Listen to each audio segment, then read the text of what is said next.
रस टपके। हाय बहू तेरी बोली के माँ गंडकी जू रस टपके। कितने कितने जुल्म गुजारेगी, शुगर करके मारेगी, मिठी मिठी बोले से, नरम काला सा छोले से, पानी नजर चाले से, तेरी बटबेरी सी हाले से।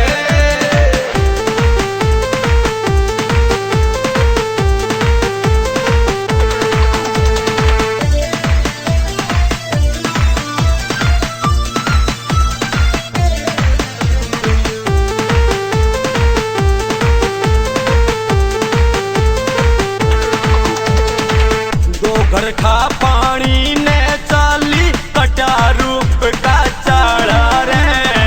सपवा ने दूर बिठावे ढंग से परिया आड़ा रे। कोयल ते भी मीठी बोली मेरा कालजे में खटके। हाय बहू तेरी बोली के माँ गंडकी जू रस टपके। हाय बहू तेरी बोली के माँ गंडकी जू रस टपके।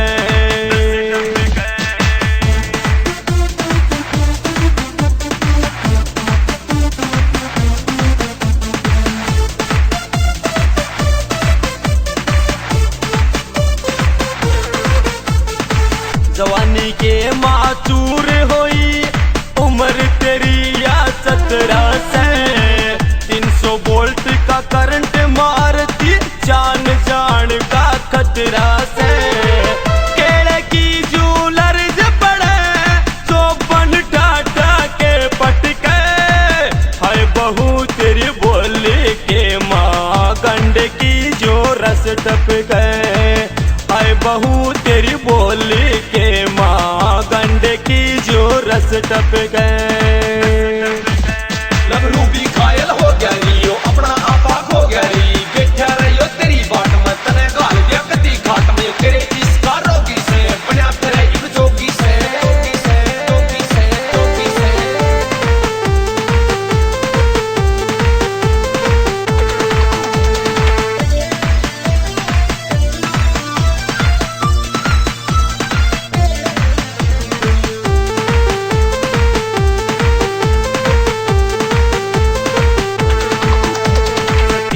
कुमार बतला ले और चाल मारे हरियाणे में। नगर शिवाणी तने दिखाऊं न छोड़ू कसर घुमाने में।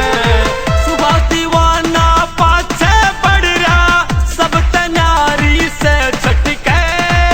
हाय बहू तेरी बोली के माँ गंडकी जू रस टपके।